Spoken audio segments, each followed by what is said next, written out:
Hi, it's Pastor Dan from Holy Trinity Lutheran Church and School in Tampa, Florida, and I finished listening to Exodus chapter 8.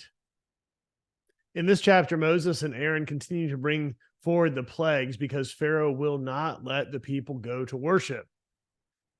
Moses had asked if the people could have a 3 days journey and go and worship the Lord. Pharaoh said no. In the Lutheran Study Bible, the comment on page 107 says that the people were not to worship in bondage. They were in bondage to Pharaoh, to slavery in Egypt.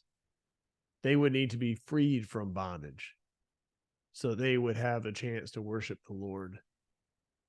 That's what Moses sought to do for the people, as God would deliver the people through Moses out of Egypt. And these plagues, these were really pretty wicked plagues. Now, the first three happened to all the people in Egypt and the Hebrews as well. Last time we talked about the Nile turning to blood. This time, frogs are everywhere.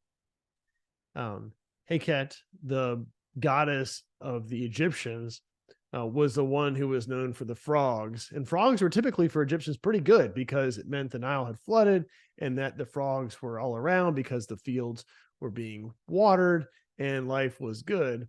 However, in this case with Moses and Aaron, the frogs were everywhere. They were invading their homes and they made a huge mess. They would not go away. And it was pretty incredible that when Moses said the plague would end, it ended and there were piles of dead frogs.